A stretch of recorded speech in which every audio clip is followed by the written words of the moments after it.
Սիրելի ներկաներ, հարգելի հյուրեր, տիկնակ եւ պարոնայք։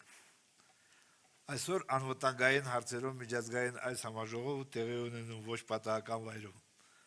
2022 թվականից երբեմնի ամենահանգիստ անվտանգ տուրիստական կենտրոն հանդիսացող Ջերմուկ քաղաքը վերածվել է սահմանագծի։ Եվ ցավոք մեր սուվերեն տարածքների խախտումներ են տեղի ունեցել ոչ միայն այստեղ,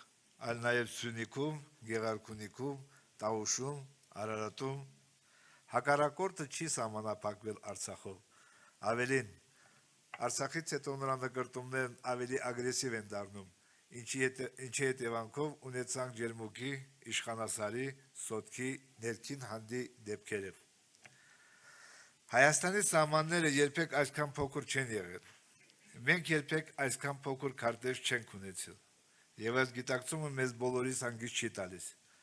Բայց դժվար ժամանակները մեզ ստիպում են լինել ավելի խելացի, ավելի ճկուն, ավելի ուժեղ եւ միասնական։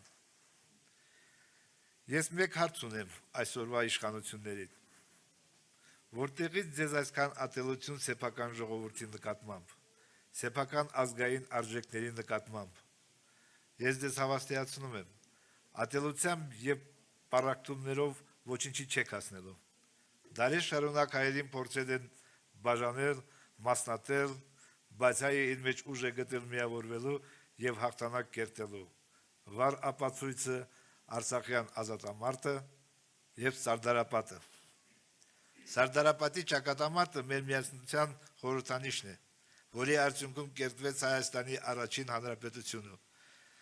որովհետեւ կողք կողքի կռվում էին գյումրեցիները, երևանցիները, էջմիածիները եւ Արցախի ժամանած մահապարտների գունդը։ Ոչինչ չի փոխվել, ինչքան էլ փորձեն հակառակը համոզել։ Մեր նախնիների արյունը մեր մեջ, իրենց գենը կրողն ենք մենք, եւ սա պարզապես խոսքեր չեն։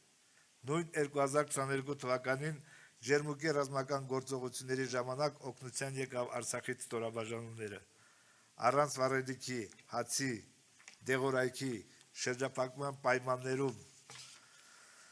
արցախցիները իրենց արյան կանչով եկան իսատարում իրենց եղբայրների։ Այդպես եղել է, այդպես էլ կլինի։ Փոխվել է ժամանակակից պատերազմների փիլիսոփայությունը եւ տրամաբանությունը։ Մեր աչքերի առաջ տեղի են ունենում գլոբալ աշխարհաքաղաքական փոփոխություններ, եւ մենք միշտ պատրաստ պիտի լինենք պաշտպանվելու եւ դիմակայելու ցանկացած մարտահրավերների։ Համաշխարհային անվտանգային համակարգը եւս փլուզվում է, միջազգային մեխանիզմները թուլանում են։ Մեզ նման փոքր պետությունների համար գերակա խնդիր է ունենալ գործուն եւ կատարելագործված զսպման մեխանիզմներ։ Միջազգային համագործակցությունը դաշնակիցների հետ հարաբերությունների ընդլայնումը եւ խորացումը ի նպաստ կարող է լինել անվտանգային համակարգի ամրապնդմանը։ Այսօր կնքված այս հուշագրերը մեր ուժեղ խաղաղության առաջին քայլերն են դեր։ Մենք ընդլայնելու ենք մեր համագործության շրջանակները։ Հայաստանին պետք է